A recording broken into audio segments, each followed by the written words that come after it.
গ্রাম police শুধু গ্রামের অতন্দ্র প্রহরী নয়, সরকারের বিভিন্ন কর্মসূচিতেও গ্রাম পুলিশের রয়েছে অনন্য ভূমিকা। প্রাকৃতিক দুর্যোগ মোকাবেলায় গ্রাম পুলিশ অত্যন্ত সাহসিকতার সাথে সরকারের পাশে দাঁড়িয়েছে, জনগণকে সেবা দিয়েছে।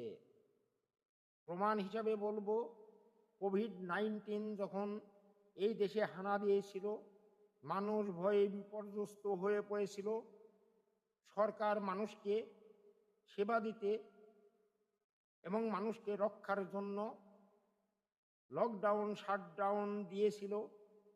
আর সরকারের এই নির্দেশনা বাস্তবায়নে গ্রাম পুলিশ সদস্যগণ তখন মাঠে ছিল। অথচ এই করোনাকালীন সময়ে সব মানুষের জন্য সুরক্ষার ব্যবস্থা ছিল না। শুধু ছিল না গ্রাম পুলিশদের জন্য, তবু তারা জীবনের মায়া ত্যাগ করে করোনা রোগীর পাশে দাঁড়িয়েছে, তাদের খাবার পৌঁছে দিয়েছে। মানুষকে রক্ষার জন্য সরকারের শাটডাউন এবং লকডাউন বাস্তবায়ন করতে সদা সর্বদা হাট বাজার পাহারা দিয়েছে।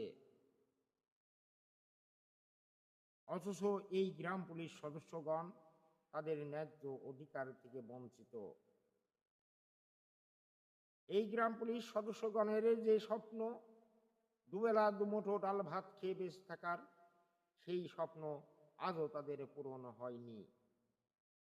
সরকারি ইউনিফর্ম গায়ে দিয়ে গ্রাম পুলিশ সদস্যগণ জনগণকে সেবা দিয়ে থাকে, অথচ এই গ্রাম পুলিশের জন্য সরকার কোনো পদক্ষেপ গ্রহণ করেনি।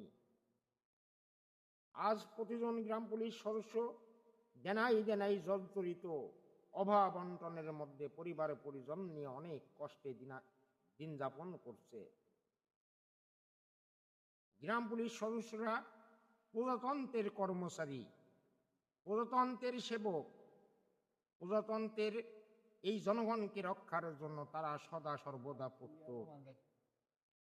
গ্রাম পুলিশ সদস্যদের বিষয়টি সরকারের ভেবে দেখা উচিত।